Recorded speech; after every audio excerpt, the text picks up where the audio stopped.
말씀 시작하겠습니다. 하나님의 말씀은 창세기 18장 1절부터 8절인데 지난주에 다 읽었던 내용이에요. 근데 오늘은 제목을 좀 달리 해가지고 이 부분을 조금 더 자세하게 살펴보는 시간을 갖도록 하겠습니다. 지난 시간에 그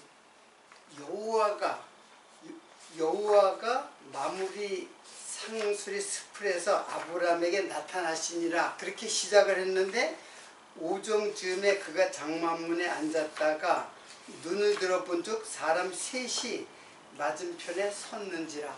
그래서 여호와가 이제 아브라함에게 나타났다라고 이렇게 말하면서 사람 셋이 나타난 거예요. 그래서 지난 시간에 사람 셋이 도대체 왜 여호와가 사람 셋으로 나타났는가에 대해서 우리가 설명을 했죠. 그래서 지난주에 설명한 것은 이 사람 셋 이제 사람 셋이 에노시, 살로시. 그래서 에노시가 바로 사람이고, 그리고 살로시가 이제 셋이에요. 그래서 여기 에노시라는 거는 병이 든 사람이거든요.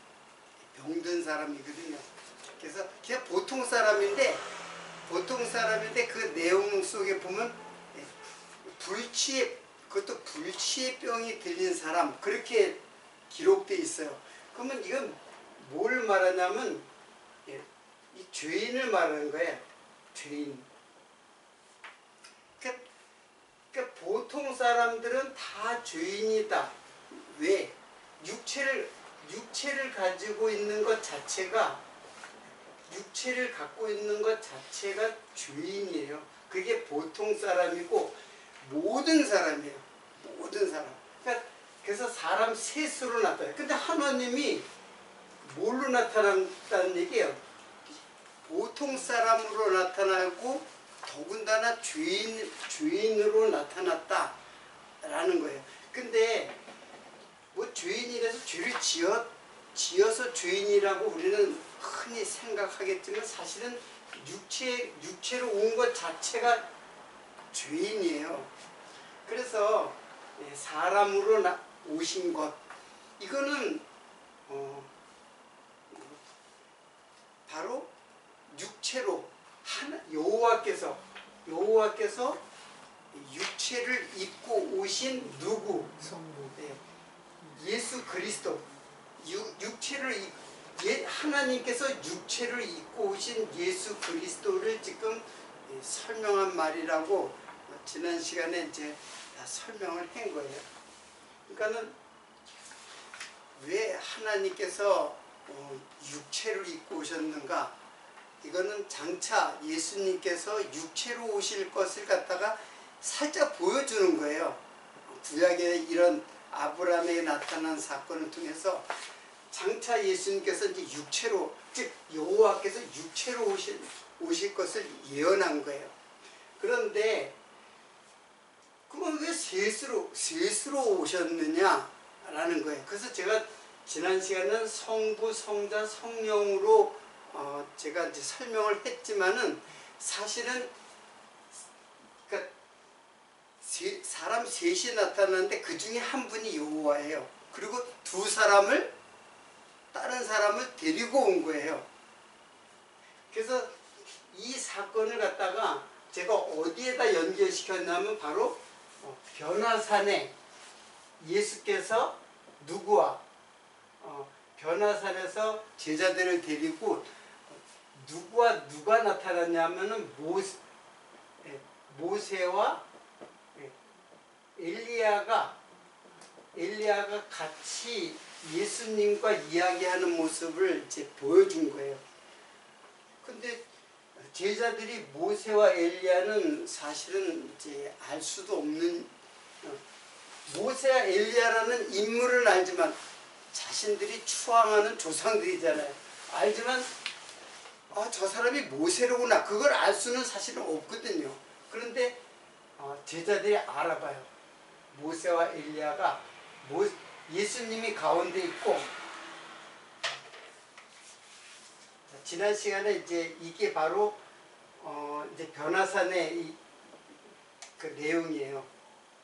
그래서 예수님이 가운데 있고 모세와 엘리야가 이렇게 있는 거예요. 그러니까 제자들이 베드로가 예수님께 말씀해, 야, 이거 너무 좋습니다. 여기 있는 것이 좋사오니 하는 거, 이게 너무 좋다는 거예요. 왜 그러냐면 여기가 바로 천국과 같은 그런 현상을 보고, 이 산에서 내려가지 말고 우리 여기서 삽시다. 그래서 초막 셋을 짓고 여기서 삽시다. 이제 그런 얘기를 했던 거예요. 그런데 지금 저는 이제 지난 시간에는 이거는 성부를 상징하고 성령을 상징하고 성부, 성자, 성령 이렇게 표현을 했죠. 그렇게 그랬는데 이게 성부가 아니고 이게 성령은 아니잖아요. 그러니까 상징하는 인물이죠. 근데 제가 조금 더 살펴본 것에는 계시록에 보면은 두 증인이라는 말이 나와요. 계시록에 보면은 두 증인이 나오는데 바로 예수를 증거하는 자들, 둘 다 예수를 증거하는 자들이잖아요. 예수를 증거하는 자, 이 두 증인이 바로 누구냐면 바로 모세와 엘리야라는 거죠. 그러니까 지난 시간에는 그냥 성부와 성령으로 제가 다 상징적으로 이렇게 맞는 말이에요. 근데 계시록에 보면 두 증인하고 그러니까 여기로 보면 여호와께서 두 사람을 데리고 온 거예요. 두 사람. 그 두 사람이 누구냐면 두 증인이에요. 그러면 그 두 증인에 대해서 오늘 한번 좀 생각해 보려고 합니다. 두 증인은 계시록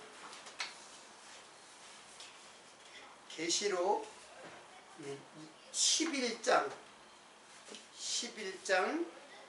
2절부터 보겠습니다.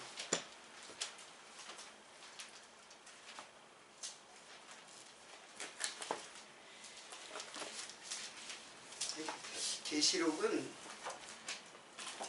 너무 어려운 말들이 기록되어 있어가지고 뭐 환상적인 내용들이 기록되어 있어가지고 좀 살펴보기를 좀 꺼려 하는데, 어떻든 하여튼 11장 2절을 한번 보세요. 2절부터 이제 4절까지 보겠습니다. 그냥 1절부터 봐요. 또 내가 지팡이 같은 갈대를 주며 말하기를, 일어나서 하나님의 성전과 제단과 그 안에 경배한 자들을 청량하되 성전 밖 마당은 청량하지 말고 그냥 두라. 이것은 이방인에게 주었은즉 저희가 거룩한 성을 42달 동안 짓밟으리라. 내가 나의 두 증인에게 권세를 주리니 저희가 굵은 베옷을 입고 1260일을 예언하리라. 이는 이 땅에 주 앞에 섰는 두 감람나무요 두 촛대니 만일 누구든지 저희를 해하고자 한즉 저희 입에서 불이 나서 그 원수를 소멸할지니 누구든지 해하려 하면 반드시 그와 같이 죽음을 당하리라. 좀 알 수 없는 말이 나오죠. 그래서 두 증인이 나오는데 이 두 증인이 바로 이 현상으로 보면 모세와 엘리야예요. 근데 지금 이 계시록의 이 말은 사실은 그 이제 구약의 다니엘서 다니엘서 이건 제가 적질 않았네. 다니엘서 이게 여기다 적을게요. 다니엘서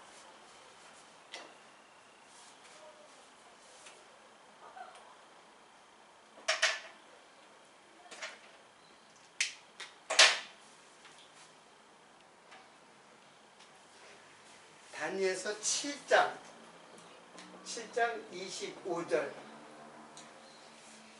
요것도 한번 같이 보겠습니다. 이 지금 계시록하고 다니엘서를 같이 보면은 그가 장차 말로 지극히 높으신 자를 대적하며 또 지극히 높은 자의 성도를 괴롭게 할 것이며 그가 또 때와 법을 변개코자 할 것이며 성도는 그의 손에 붙임받아 한 때, 두 때, 반 때를 지내리라.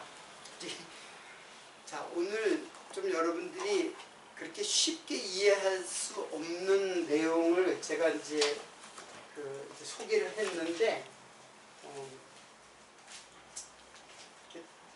구약에는 다니엘서, 그리고 신약에는 계시록. 이게 상당히 이제 해석하기가 어려운 내용이 있어요. 그래서 그 두 개의 계시록과 다니엘서에 나온 내용을 그냥 살짝 이런 글들이로구나 하고 느끼면 돼요. 오늘은.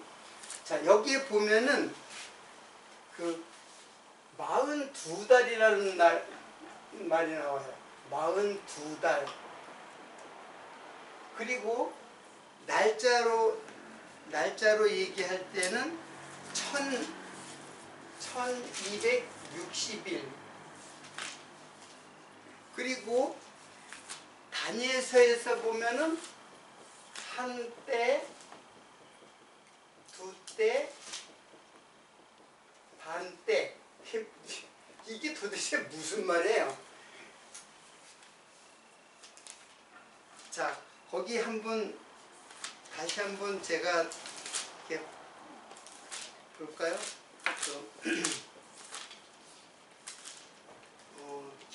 계시록에 보면 성전 밖 마당은 여기서 성전 밖, 이거는 여기를 안 때리고 여기는 이방인의 뜰이에요. 이방인, 그러니까 이방인들의 뜰이에요. 그리고 청량하지 말고 그랬어요. 청량하지 말고라는 말은 측량하지 말라는 뜻이에요. 청량이라는 말이 메트레오인데 측량하다, 계량하다, 측정하다, 어림하다, 비판을 받다, 헤아림을 받다. 이 청량이라 그랬는데 이게 좀 말이 이게 그냥 쉽게 이렇게 측량이에요. 측량. 그러니까 성전을 이제 측량하는 것은 이거는 헤아리다. 헤아리다 그런 말이고, 그리고 비판을 받다. 그러니까 측량하다라는 것은 잰다는 것이거든요. 잰다는 것은 하나님께서 이렇게 재면은 그거는 심판이에요. 우리를 재면은 심판이에요. 근데 성전을 갖다가 이제 측량하는데 이방인에게 주고 거룩한 성은 예루살렘 성전이죠. 42달 동안 짓밟으리라. 그리고 내가 나의 증인에게 권세를 주리니, 이 증인이 이제 두 사람 증인이에요. 증인에게 권세를 주니 저희가 굵은 베옷을 입고 1260일을 예언하리라. 1260일을 예언하리라. 자, 이게 계시록에 나온 말이고, 지금 그 다니엘서에 보면은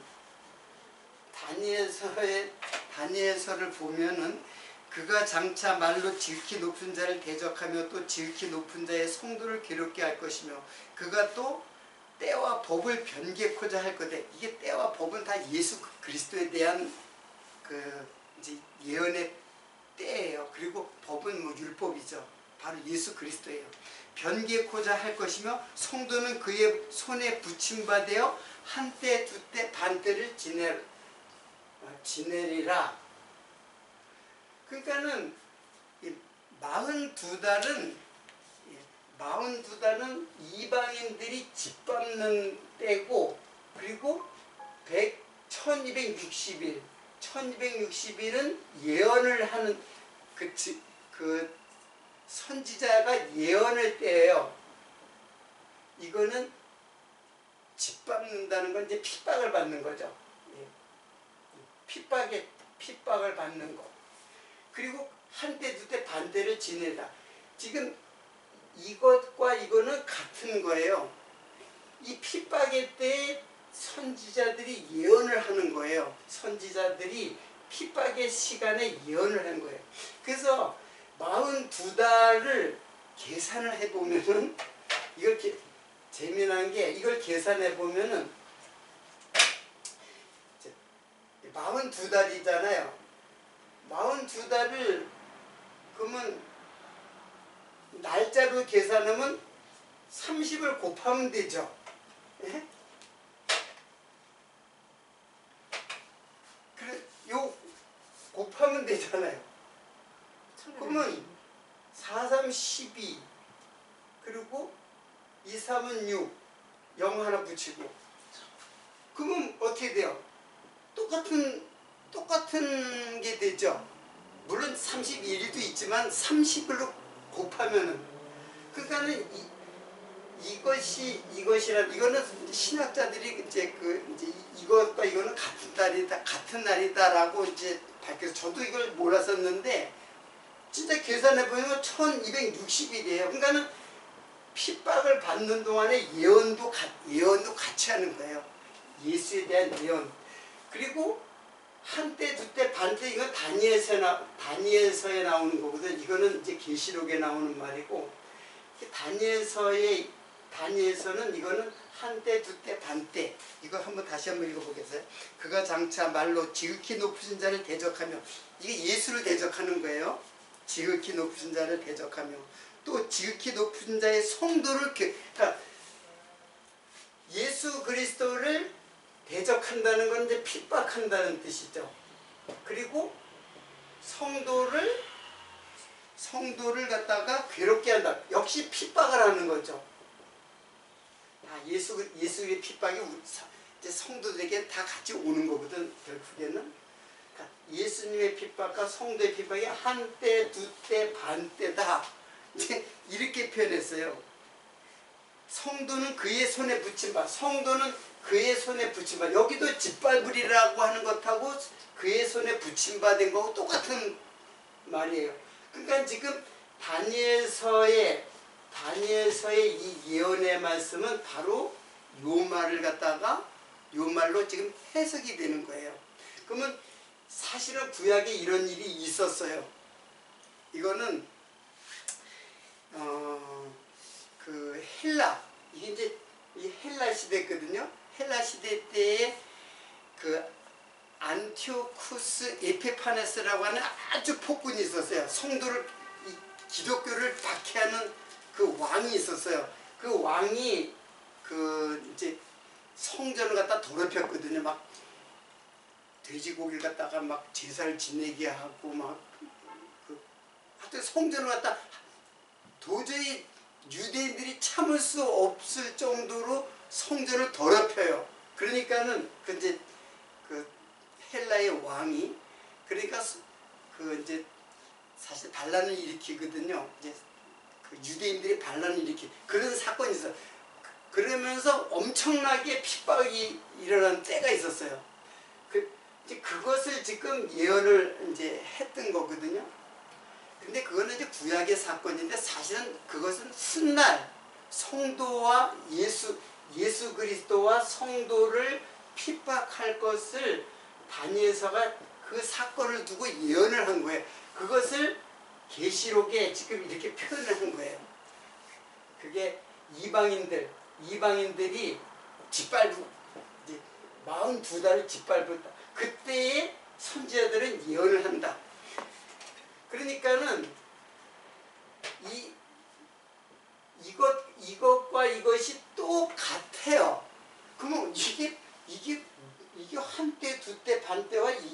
어떻게 같은가? 이거는 한때는 이제 1년으로 보는 거예요. 1년. 그리고 2년. 그리고 반. 그러니까 합쳐서 3년 반이죠. 그럼 3년 반이면 자 12달 3년 그리고 반하면 6개월이잖아요.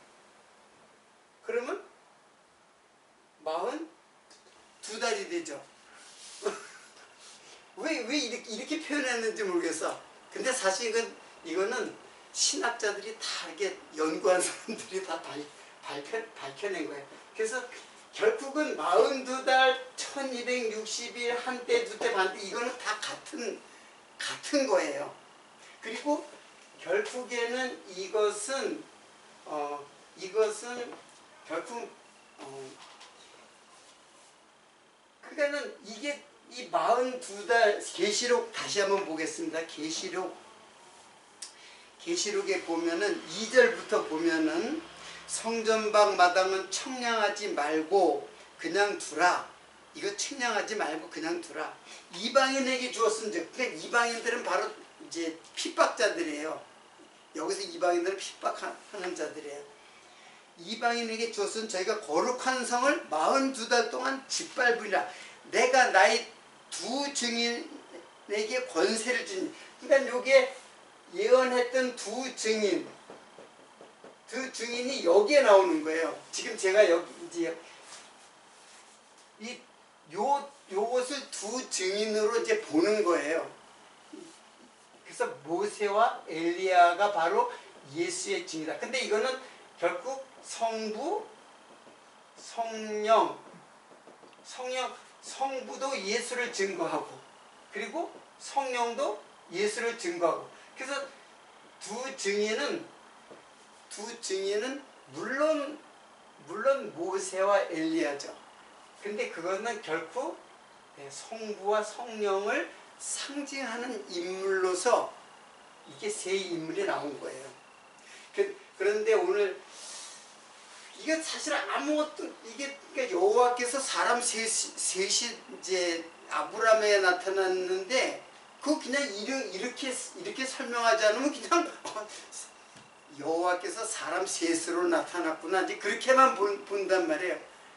근데 그렇게만 볼 것이 아니에요. 이게 왜 사람 셋으로 혼자 사람의 모습으로 와 보면 아 이거 예수님으로 오셨구나 이렇게 이제 금방 이해할 텐데 왜 사람 둘을 데리고 왔느냐?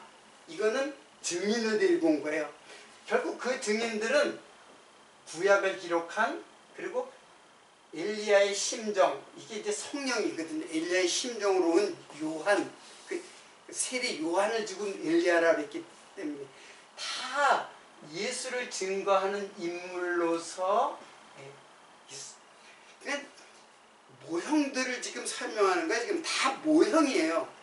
이게 모형을 통해서 결국 이 모든 것은 다 예수를 증거하는 것이다 라고 하는 말씀이에요.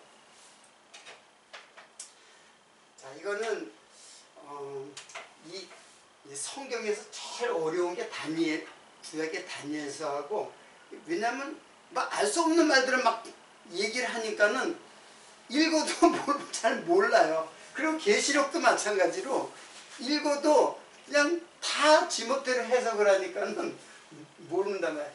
근데 오늘 제가 이 사건을 통해서 다니엘서와 계시록에 있는 말씀을 이런 방법으로 이해를 해야겠다는 약간의 어떤 그 힌트라고 그렇게 생각하면 됩니다. 어떻든 두 증인이 예수를 증거를 하는 거예요. 사람이 증거를 해봤자 다 사람이 증거해도 다 성령을 감동을 받아서 증거를 하죠. 그래서 제가 구약의 율법서 그리고 복음서, 서신서 이렇게 성경을 세 파트로 보는 거는 매우 적절한, 아무리 제가 성경을 계속 봐도 그냥 구약과 신약으로 이렇게 그냥 그렇게 대부분 이해를 하고 있거든요, 성도들이. 근데 그 속을 보면은, 구조가 보면은 이렇게 돼 있어요. 더군다나 오늘 본문 말씀에 보면은 이제 창세기 여기에 보면은 고운 가루 세스아, 요 스아는 그냥 이제 단위의 그 하고 셋이 바로 사람 셋으로 왔을 때 살롯이 여기 있었어요. 지금 세스아는 이제 신약에 오면은 서말이라고 그랬어요. 가루서말. 천국은 가루서말에 넣은 누룩과 같으니 했잖아요. 가루서말. 왜 서말이라고 했어요? 그 서말이 도대체 뭔데? 바로 그게 바로 이 셋이 바로 여호와께서 세 사람 했을 때 그 셋하고 똑같은 단어예요. 그러니까는 결국은 제가 이걸 갖다가 모세와 엘리야로 보는 것은 바로 성부와 성령으로 보는 것이 바로 그렇기 때문에, 그래서 이걸 잘 섞어서라고 하는 게 잘 뭉쳐서 해요. 그래서 잘 뭉치면은 다 떨어져 있는 가루니까는 완전히 아주 그냥 그 떡을 만드는 가루거든요. 그걸 갖다가 잘 뭉쳐서, 그러면 이거를 잘 뭉치면 뭐가 돼요? 하나가 되죠. 하나가 되잖아요. 잘 뭉치면 하나가 돼. 그럼 하나가 누구냐 도대체? 성경 전체를 하나로 보는 것은 도대체 이 하나가 무엇이냐 하는 거예요. 그건 다름 아닌 예수 그리스도죠. 이 하나님도 바로 예수 그리스도고 성령도 다 예수를 증거하는 거예요. 이것도 여기를 증거하고. 왜? 우리는 예수를 통해서만이 이 하나님들을 아는 것이지. 그러니까는 예수는 또 이 하나님들을 또 증거를 하는 거예요. 그러니까 이 셋이 하나예요. 이게 서로 증거를 하는 거예요. 물론 구약에는 어떤 인물을 통해, 이 인물들도 다 하나님이 이런 것을 설명하기 위한 세팅된 인물들이에요. 다 하나님이 그 증인을 갖다가, 그래서 증인이에요. 그 증인은 예수의 증인이죠. 예수 그리스도의 증인이잖아요. 원래 증인이라는 말은 이게 순교자라는 뜻이에요. 정확하게 예수를 증거를 하면, 예수를 정확하게 증거하면 다 순교되게 돼 있어요. 여러분 순교한다 그러니까는 로마 시대 때처럼 뭐 짐승의 밥이 돼서 순교되고, 또 뭐 이제 막 칼에 또는 십자가에 또는 심지어는 뭐 톱으로 자르고 기름가마에다 넣고 엄청난 순교를 당했죠. 근데 지금 우리도 매일 순교를 당해요. 그 뭘까요? 매일 죽어요. 매일. 뭐가 죽어요? 육체의 소욕이, 우리에게 뭐가 있어요? 성령의 소욕과 육체의 소욕이 있잖아요. 그 육체의 소욕이 날마다, 성령의 소욕이 날마다 육체의 소욕을 죽여요. 그래서 말씀이 깨달아지는 대로 육체의 욕망이 다 자꾸 죽어가는 거예요. 이게 성도가 점점 성화된다고 하는 거예요. 사실 이제 성화라는 말은 저는 잘 이제 사용을 하진 않는데, 이제 성화라는 말을 그런 의미에서는 옳은 말이에요. 그러니까 단번에 죽는 게 아니에요. 단번에 죽는 사람도 있죠. 육체 소욕이 날마다 점점. 하나님의 말씀이 자꾸 들어오면 내 마음을 감동시키면은 육체의 소욕은 점점 힘을 잃어가요. 욕망을 했던 것들도 다 부질없고, 인기도 부질없고, 재물도 부질없고, 권력도 부질없고, 다 허무해지는 거야. 오직 예수만, 오직 성령의 소욕인 예수만이 나의 참 기쁨이와 행복이라는 것을 깨닫게 되는 거죠.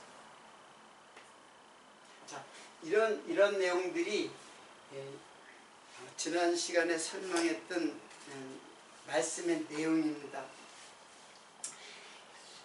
그리고 조금 더 살펴볼 것 있는데, 그래서 제가 다음으로 넘어가려고 하다가 발을 씻는 모습이 나오죠. 아브라함이 18장 4절에 보면은 18장 4절에 보면은 가로되 내 주여 하나님이여, 내가 하나님께 은혜를 입었사오면 원컨대 종을 떠나 지나가지 마옵소서. 내가 하나님한테 은혜를 입은 것이 분명하다면 나를 떠나가지 마소서. 물을 조금 가져오게 하사 당신의 발을 씻으시고 나무 아래 쉬소서. 요 말씀이 나오죠. 그래서 지금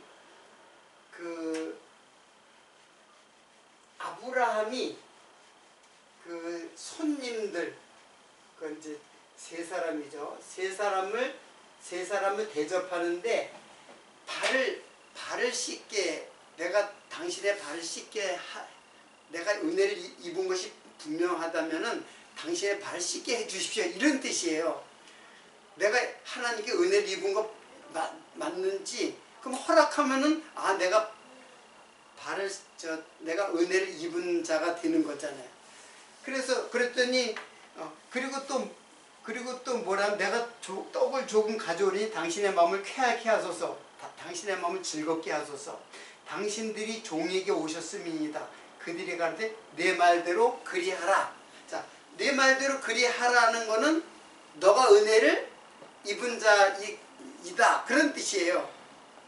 그래서 지금 아브라함이 하나님이죠. 주의 발을 씻기시는 거예요. 아마 유대인들은 이때부터 손님 대접하면 발을 씻는 것이 이제 아마 이제 관습처럼 이제 내려온 것 같아요. 그런데 누가복음 7장을 한번 보겠습니다. 누가복음 7장.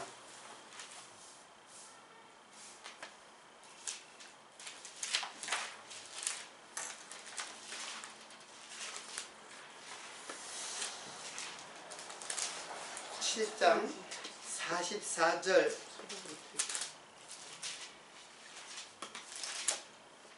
적어놨는데 내가 다시, 누가복음 7장 44절.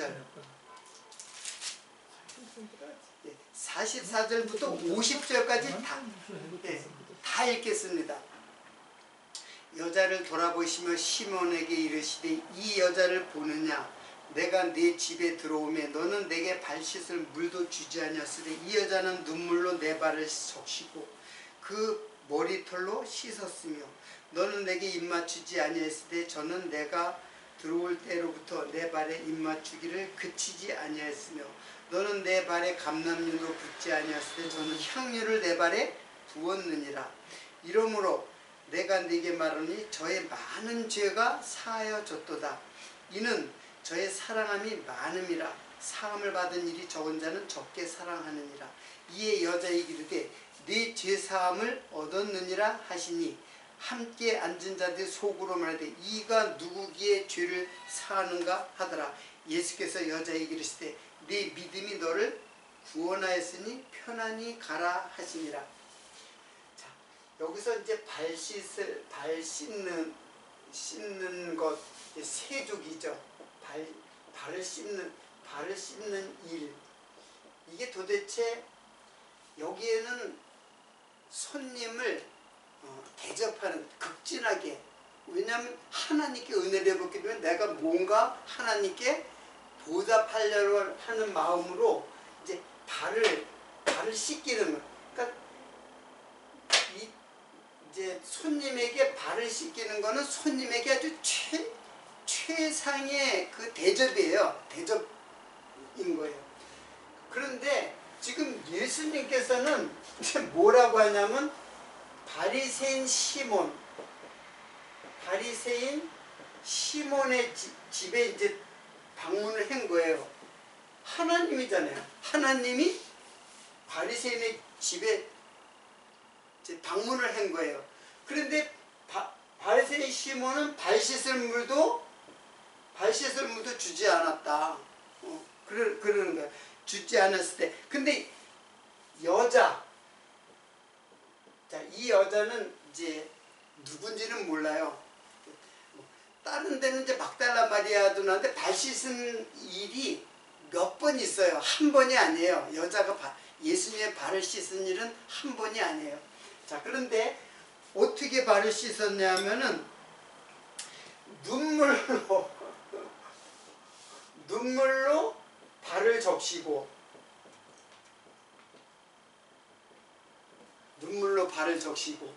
그리고 내 발에 입 맞추고, 그리고 향유를 갖다가 발에 붓고, 그리고 향유를 발에 붓고, 그리고 자기 머리칼로 발을 결국 씻었어요. 자, 이런 행동을 했어요. 시몬은 발 씻은 물도 갖다 주지 않았는데 이 여자는 모든 자기가 할 수 있는 모든 최상의 대접을 한 거예요. 누구에게? 예수님에게. 그러니까는 지금 단순하게 발 씻는 것을 한 건 여긴 했지만은 이 여자는 예수님에게 최상의 대접을 한 거예요. 그렇잖아요. 물이 있어야 되잖아요. 그 눈물로다가 발에 적셔가지고, 그리고 머리칼로다가 그리고 향유를 갖다 발에 붓고, 이 향유는 여인에게 있어서는 굉장히 비싼 거예요. 이게 다른 데 보면은 1년치 연봉, 지금 말로 말하면 연봉에 해당하는 그 향유를 갖다가 옥합을 깨가지고 예수님 발에 한 번에 붓고 자기 머리칼로다가 씻었어요. 자기 머리칼로 씻었다는 것도, 여자에게 머리칼은 이거는 아름다움의 상징이거든요. 그러니까 이 여자에게서 자존심의 상징이라고도 볼 수 있어요. 그러니까 자기 머리카락을 다 예수님의 가장 그 지체 중에서 가장 그 천한 곳, 더러운 곳이잖아요. 한마디로 발은. 유대인들의 발은 샌들 같은 거거든. 지금 우리 말은 샌들 같은 거 신기 때문에 늘 발이 지저분해요. 흙먼지를 맨날 그냥 양말이 있어요. 그 당시에 그냥. 그러니까 맨날 그 샌들 같은 거 신고 다니까 발이 맨날 지저분해. 그 지저분한 발로다가 실내에 들어오면은 발을 먼저 씻는 게 그냥 관습처럼 돼 있는 거예요. 유대인 사회에. 지금은 어떻게 하는지 몰라. 지금 현대사회에서는 유대인들 어떻게 하는지 모르겠는데, 어쨌든 이런 관습이 있는데, 근데 이 여자는 최상으로 자기의 자존심도 다 내려놓고, 그러니까 자기를 부정하는 거야. 자기를. 그리고 자기의 재산을 다 깨트려 가지고, 그리고 예수님께 받은 은혜와 사랑을 눈물로서 눈물로서 발을 갖다가 적시고 그리고 입 맞춘다는 것은 사실은 이제 하나가 된다는 의미를 갖고 있어요. 퀴네스라고 하는데 그게 이제 영어로 키스인데 퀴네스라는 거는 그냥 하나가 된다는 뜻이에요. 그 이제 탕자의 비유 보면은 아버지가 돌아온 탕자에게 끌어안고 입을 맞추잖아요. 하나가 됐다는 그런 의미거든요. 그러니까는 여자는 엄청나게 예수님에 대한 믿음이 컸죠. 그걸 알 수가 있는 거예요. 왜 믿음이 컸냐면 예수님의 죄를 갖다가 이 여자는 죄가 많은 여자예요. 죄가 많은 여자이기 때문에 예수님의 사랑을 갖다가 다 이렇게 갚았다라고 하는 거는 이 죄를 용서를 받았다는 것에 대한 표현이에요. 그래서 그 예수님은 그 믿음을 본 거예요. 그 믿음을 보고 이제 뭐라고 했어요. 47절에 보면 이러므로 내가 네게 말하니 저의 많은 죄가 사하여졌다.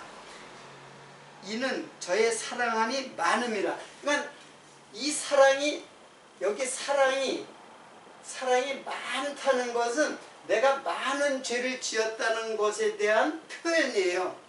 나는 정말로 많은 죄를 지었습니다. 그거에 대한 표현이 사랑으로 그 사랑으로 이제 이런 모습으로 나타나는 거예요. 그러니까 죄를 용서하는 것도 사랑이고 예수가 여인이 여자에 대해서 이렇게 한 것도 은혜를 보답하는 것도 사랑이고 그러니까는 이게 많은 거예요. 근데 이렇게 알면 돼요. 인간은 다 죄가 더 많고 더 적은 게 어디 있어요? 다 똑같죠. 그렇잖아요. 어떤 사람은 죄를 덜 짓고 행위로 보면 덜 지은 사람도 있고 더 많이 지은 사람도 있지만 하나님 앞에서는 죄는 다 똑같아요. 내가 더 많이 저기 감옥서에 가지고 도둑질하고 살인하고 그런 죄를 많이 지은 사람은 더 큰 죄인이고 아니에요. 하나님은 다 똑같아요. 다 똑같은 최악의 죄인이에요. 그런데 많이 깨달은 사람이 죄를 많이 용서를 받는다 그런 뜻이에요. 무슨 말인지 아세요? 그러니까 이제 이걸 다른 비유에서는 이제 100달란트 빚진 자 그리고 10달란트 빚진 자 이렇게 있어요. 그러면 이 사람 이게 빚이 이게 죄예요. 죄. 그 100달란트도 둘 다 용서해서 이 사람도 둘 다 용서를 해줬어요. 다. 이거 다 100달란트 다 탕감을 해줬어요. 탕감. 안 갚아도 된다. 그러면은 100달란트하고 10달란트하고 빚진 사람이 누가 더 그 이제 은혜를 많이 입은 사람인가? 이런 이제 그 말씀이 있거든요. 그러면 여러분 얻은 것 같아요. 빚을 많이 진 사람을 다 탕감하면 이 사람이 더 큰 은혜를 입은 거죠. 이렇게 표현하면서 이 사람이 더 큰 은혜를 입었다라고 하는 것은 내 죄를 더 많이 깨달았다라는 것하고 똑같은 거예요. 제가 그랬잖아요. 죄는 다 똑같다고. 근데 더 많이 깨달은 사람이 더 많은 은혜를 입는 거예요. 죄를 더 많이 깨닫는 사람이. 그렇기 때문에 죄가 많은 곳에 은혜가 넘친 거예요. 이게 지금 그런 거예요. 이 마리아만 죄인인가요? 바리새인들도 죄인이에요. 바리새인들은 더 사실 예수님 볼 때 더 큰 죄인이 더 큰 죄인 덜 죄인은 없어요. 다 인간은 육체를 가져오는 인간은 다 똑같은 죄인이에요. 그런데 이 여자는 자기를 다 드렸다는 거는 죄를 용서를 많이 받았다. 네 많은 죄가 용서를 얻었느니라. 그렇게 표현한 거예요. 근데 우리가 방금 얘기했듯이 죄는 다 똑같은 거예요. 다. 근데 이 여인은 자기의 억만 죄악을 다 용서받은 그 사랑을 이런 방법으로 표현을 한 거예요. 자, 이게 지금 발 씻는 일이에요. 이게 뭐예요? 이게 바로 죄 용서를 지금 말하는 거예요. 단지 발 씻는 것이 아니라. 그런데 이제는 예수님이 우리의 발을 씻겨주잖아요. 우리의 죄를 용서해 주잖아요. 그러니까는 우리의 죄를 용서해 주니까는 이제 여기에는 제가 오늘 이제 그 설명은 안 할게요. 베드로가 예수님께서 허리에다가 수건을 들고 제자들의 발을 다 씻겨주는데 베드로가 내 발을 씻겨주지 마세요. 어떻게 주님이 내 발을 씻습니까? 그렇게 얘기를 해요. 그러면 너 나하고 상관이 없어. 내가 네 발을 씻겨주지 않으면 너 나하고 아무 상관이 없어. 그러면 내 발뿐 아니라 내 온몸도 다 씻겨주십시오. 이미 모욕한 자는 다시 모욕할 필요 없다. 발만 씻으면 된다. 이제 그런 말을 하거든요. 자, 그래서 결국 발 씻는 거는 죄 용서인데 이 말은 무슨 뜻이냐면은 이미 다 용서를 받았어요. 우리는 다 용서를 받았는데 또 날마다 어떻게 해요? 날마다 다니면서 발이 지저분해지는 또 죄를 또 짓는 거예요. 이거는 사실은 다 용서를 받았기 때문에 이거는 그러니까 이 죄는 단번에 모든 죄를 다 용서받은 거예요. 그런데 또 죄를 짓는 거는 거듭거듭 얘기하지만 우리들이 영으로는 이미 사죄, 용서를 받은 거예요. 영으로는 이미 죄 용서를 다 받은 거예요. 근데 육체적으로는 용서를 받지 않은 건 아니지만 육체적으로는 또 죄가 계속 있잖아요. 육체적으로 죄가 그래서 이거는 아직이라고 볼 수가 있어요. 아직 죄 용서를 안 받은 건 아니지만 아직 죄가 남아 있는 거예요. 그러니까 육체가 죽을 때 이것도 다 없어지는 거예요. 우리는 이게 중요한 거죠. 그래서 이미와 아직이라는 요 사이에서 우리는 있는 거예요. 이미 다 용서받았어요. 다 용서를 받은 거예요. 그러나 우리에게는 죄가 육체의 소욕이 습관처럼 남아있는 거예요. 이걸 갖다 성령이 마저 죽이는 거예요. 그러다가 육체를 완전히 죽여버려요. 진짜 생명이 죽는 거예요. 그럴 때 이제 이거 죄가 다 용서받는 거죠. 우리들이 이 땅에 살면서 죽을 때까지 죄를 안 짓는 사람은 없어요. 다 죄를 지어요. 욕망 덩어리이기 때문에. 그러나 그 죄도 이미 용서를 받은 거지만 우리의 삶 속에서 아직 죄가 남아있는 것을 표현한 말이에요. 그래서 발을 씻어야 된다. 발을 안 씻으면은 성령께서 남아있는 죄를 갖다 어떻게 해요? 마저 다 이걸 없애버려야죠. 육체의 소욕을. 그리고 육체가 죽을 때 완전히 이제 소멸되는 거예요. 진짜 육체가 이제 나이 들어서 죽을 때 이 죄가 완전히 소멸되고 완전히 죄 용서 받은 거예요. 이것하고 똑같아요. 이미 홍해를 건널 때 홍해를 건널 때 여기서 이게 세상이잖아요. 세상에서 홍해를 건너서 가나안 땅에 가는데 이제 광야를 지나잖아요. 광야에서도 계속 죄를 짓잖아요. 홍해를 지나면은 세상과 이제 다시 세상을 볼 수가 없어요. 이제 계속 가는 거예요. 근데 계속 가면서도 광야에서도 죄를 짓잖아요. 이게 우리들의 현재의 삶이에요. 그리고 요단강을 건너요.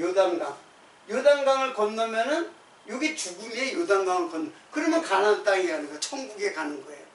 그럴 때 광야에서 이게 교회라고 했잖아요. 광야를 교회라고 했잖아요. 교회에 성도로서 살아가면서도 죄는 계속 지어요. 계속 불순종하고 죽잖아요. 불순종하고 죽고 그리고 새로 태어나죠. 새로 태어난 게 영으로 새로 태어나는 사람들이고 세상에 있던 육체의 소욕은 그래서 죽고 그래서 죽고 살고 그래서 60만이 여기 가나안 들어갈 때 또 60만이 됐잖아요. 60만이 다 죽고 새로 태어난 60만이 가나안에 들어가는 거예요. 그것을 지금 발 씻는 것으로 설명을 하는 거예요. 다 같은 의미를 갖고 있는 거예요.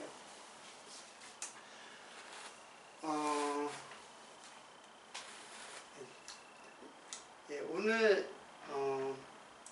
이제 한 가지 좀 요것만 설명하고 그 장막이라는 거는 이제 장막은 그게 요엘이라는데 덮개, 장막, 성막 그래요. 그래서 한 회막이라고도 해요. 회막.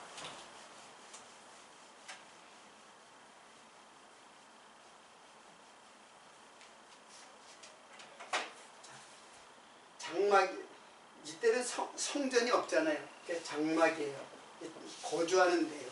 근데 이게 이제 성막, 나중에 성막이라는 말로도 쓰이는 단어예요. 이게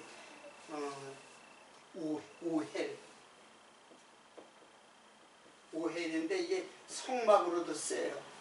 그리고 성막은 이걸 회막이라고도 해요. 회막. 그러니까 성막은 이거는 뭐 거룩한 성전을 말하는 거예요. 성전. 근데 성전을 회막이라고 하는데 이 회자가 회막, 막자로 어떻게 써요? 이렇게 쓸 거예요. 이거 막은 다 똑같은 이제 막인데 회자가 만나다라는 뜻이에요. 모이다, 만나다 그런 뜻이에요. 그럼 누가 만나는 거예요? 이게 바로 이 성전이 바로 인간과 하나님이 만나는 장소, 이게 회막이라는 뜻이에요. 모인다. 그래서 하나님이 만나는 장소, 이게 오헬이에요. 다음 시간에 사라가 어디 있느냐? 장막에 있습니다. 이거는 하나님과 만나는 장소에 있습니다. 그런 뜻이에요. 그리고 이 신약에 보면은 이제 예수님께서는 그 제자들하고 만났지만 사실은 세리 그리고 창기 주인들과 같이 만나가지고 그래가지고 떡과 포도주를 식사를 해요. 식사. 누구하고? 예수님과 세리 창기 주인. 근데 율법에 보면은 이런 사람들과 식사를 같이 하면 안 돼요. 주인의 자리에 앉지 않는단 말이에요. 율법에 보면은. 그런데 예수님은 세리, 창기, 주인의 친구가 돼요. 친구가 되고 그들과 함께 떡과 포도주를 먹어요. 어디서? 이들 집에서. 세리, 창기, 주인, 특히 세리장 누가 있어요? 세리장. 아세요? 우리 저기 허지사님? 예? 삭개오 몰라요? 알죠? 성경을 좀 읽어보세요. 삭개오가 이제 세리 중에서 장이에요. 그러니까 뭐 엄청난 주인이죠. 이 세리들은 자기네들 민족의 피를 빨아먹는 자라고 생각하면 돼요. 세금 많이 걷어가지고 로마에 갖다 바치고 자기가 삥땅하고 그렇게 세리들이에요. 그러니까 지금의 매국노, 우리나라의 그 친일파 매국노 같은 그런 자들이 세리예요. 그러니까 유대인들은 이 세리 아주 이거 죄인의 대명사예요. 창기 마찬가지죠. 창기들도 자타가 공인하는 죄인이에요. 그런데 예수님은 이들의 집에 가서 그들의 집에서 떡과 포도주를 먹어요. 그러면 이게 뭐냐 하면은 예수님이 그들의 집, 이게 어디예요? 우리들의 마음속에 오셔가지고 떡과 포도주, 즉 생명의 떡과 포도주, 예수의 피와 살을 먹고 예수와 하나가 되는 것을 설명하는 거예요. 이게 제가 단순히 예수님이 이들하고 어울려가지고 술 먹고 그러니까는, 그래서 바리새인들이 그냥 예수님을 갖다가 저거래요. 내가 한 가지 여기 적어놨기 때문에 한 가지 읽기만 할게요. 이것만 읽고 이제 오늘 마치도록 하겠습니다. 그의 집에 앉아 잡수실 때, 예수님께서 그의 집에 앉아 잡수실 때 많은 세리와 죄인들이 예수와 그의 제자들과 함께 앉았으니 이는 저희가 많이 있어서 예수를 쫓음이러라. 이렇게 많은 사람이 쫓았는데 제자들과 함께 이제 예수를 쫓는 사람들이, 바리새인들이 예수와 그의 제자들과 함께 앉았으니 함께 잡수시는 것을 보고 그 제자들에게 이르되 어찌하여 세리와 죄인들과 함께 먹는가? 이게 율법에 어긋나는 거거든요. 그러니까는 예수께서 들으시고 저에게 이르시되 건강한 자에게는 의인이 쓸데없고 병든 자에게라 쓸데있느니라. 내가 의인을 부르러 온 것이 아니요 죄인을 부르러 왔노라.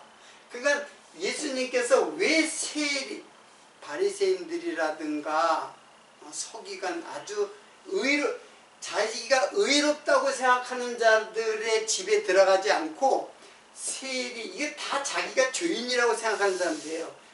창기, 죄인, 그들의 집에 들어가서 떡과 포도주를 먹고 식사를 하느냐. 그러니까 유대인들이 막 예수의 제자들에게 왜 예수가 그런 일을 하느냐고 지금 따지는 거예요. 그러니까 예수님이 하시는 말이 뭐예요? 내가 병든 자를 부르러 왔지, 내가 의원이 병든 자를 부르러 왔지 너희들처럼 건강하다고 생각하는 자들을 위해서 온 거 아니다. 그리고 내가 의인을 부르러 온 것이 아니요 죄인을 부르러 왔노라. 너희 같은 의인이라고 생각하는 너희들을 부르러 온 거 아니야. 나는 이들에게 와서 그들의 집에 들어서 우리들의 마음에 들어와서 바로 생명의 떡과 포도주를 너희들에게 나눠주는 자야. 이것을 설명하는 사건이에요. 이런 사건이 그냥 예수님이 이들의 친구가 돼서 그들과 어울려가지고 밥을 먹었다, 친구가 되었다, 그런 뜻이 아니라 이런 뜻을 갖고 있는 거예요. 이게 바로 이게 뭐예요? 장막이잖아요. 구약의 장막. 오늘 그 배울 내용을 굉장히 많은 내용을 갖다가 설명을 했는데 어떻든 18장의 1절부터 8절까지의 내용을 오늘로서 이렇게 마치고 다음 시간에는 이제 9절의 내용으로 넘어가도록 하고, 오늘의 이 내용은 상당히 깊이가 있고 그 많은 것을 이제 우리들에게 그 예수 그리스도를 이해하도록 하는 말씀입니다. 다음 시간에 이어가도록 하고 오늘 여기서 마치도록 하겠습니다.